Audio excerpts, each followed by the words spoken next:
اعوذ باللہ من الشیطان الرجیم بسم اللہ الرحمن الرحیم۔ میرے محترم بھائیوں اور دوستوں، حدیث پاک میں آتا ہے جو شخص صبح سویرے مسجد کی طرف جاتا ہے اس کے ہاتھ میں رحمان کا جھنڈا ہوتا ہے، اور جو صبح سویرے بازار کی طرف جاتا ہے اس کے ہاتھ میں شیطان کا جھنڈا ہوتا ہے۔ ایک حدیث پاک میں آتا ہے من صلی البردین داخل الجنہ، جو شخص 2 ٹھنڈی نمازیں پڑھتا ہے وہ جنت میں داخل ہوگا۔ ٹھنڈی نمازوں سے مراد فجر کی نماز اور عصر کی۔ فجر کی نماز کا ٹائم جو ہوتا ہے یہ سونے کا ٹائم ہوتا ہے، عصر کی نماز کا ٹائم یہ کاروبار کا ٹائم ہوتا ہے، تو اس وجہ سے یہ 2 نمازیں عام طور پر مشکل ہوتی ہیں، تو اس وجہ سے یہ فرمایا کہ جو شخص یہ 2 نمازیں ادا کرے گا وہ جنت میں داخل ہوگا۔ ایک حدیث پاک میں آتا ہے جو شخص عشاء کی نماز پڑھتا ہے اس کو آدھی رات عبادت کا ثواب ملتا ہے، اور جو شخص فجر کی نماز پڑھتا ہے اس کو باقی آدھی رات کا بھی ثواب ملتا ہے۔ حضرت عمر رضی اللہ عنہ فجر کی نماز کے بعد دیکھا کہ ایک شخص نہیں ہے جماعت کی نماز میں، تو اس کے گھر کی طرف تشریف لے گئے۔ والدہ سے پوچھا کہ وہ آج جماعت میں نہیں تھے۔ والدہ نے بتایا کہ ساری رات نفلیں پڑھتے رہے اور صبح آنکھ لگ گئی۔ فرمایا کہ ساری رات وہ سوئے رہتے اور جماعت میں صبح شریک ہو جاتے، یہ میرے نزدیک بہتر تھا، کیونکہ اللہ تعالیٰ کے ہاں جماعت کی نماز کے برابر کوئی شے نہیں ہے۔ چاہے ایک آدمی ساری رات تہجد ہی کیوں نہ پڑھے، صبح جماعت میں وہ شریک نہیں ہوا، ایسے سمجھ لو کہ اس نے کچھ بھی نہیں کیا، کچھ بھی نہیں اس نے کیا۔ تو ایک حدیث پاک میں آتا ہے جو شخص صبح سویرے سورۃ یاسین پڑھ لیتا ہے اللہ تعالیٰ اس کے تمام دن کی حاجتیں پوری فرما دیتا ہے۔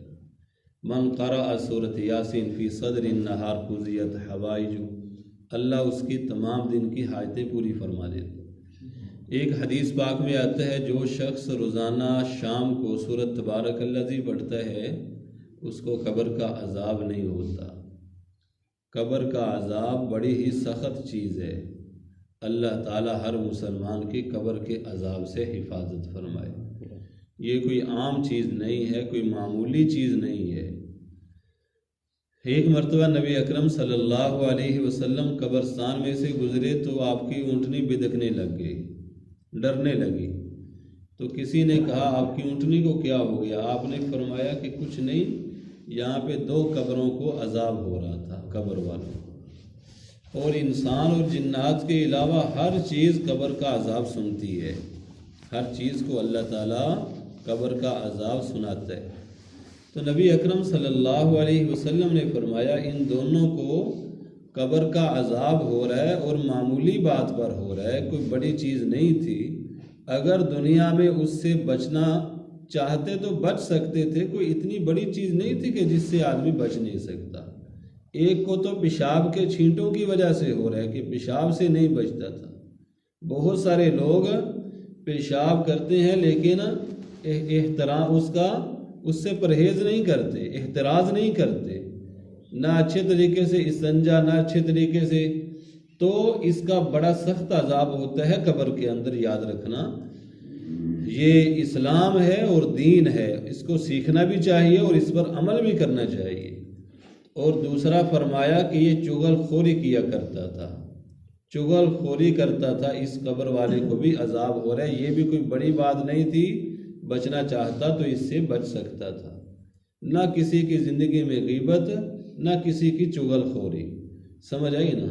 2 منہ والا بندہ ہوتا ہے، ادھر اور بات کر دی، ادھر گیا اس کے سامنے اور کر دی، ادھر آگے اور کر دی، اس کو کہتے ہیں شر پھیلانے والا، اس کے منہ پر اس کی۔ تو اس طرح کا بندہ نہیں، چغل خوری زندگی میں کبھی بھی نہیں کرنی چاہیے، بندے کو کسی کی بھی نہیں کرنی چاہیے۔ چغل خور بندہ جنت میں نہیں جا سکتا۔ تو جو شخص سورۃ تبارک الذی پڑھتا ہے اس کو قبر کا عذاب نہیں ہوگا۔ جو شخص روزانہ شام کو سورۃ واقعہ کی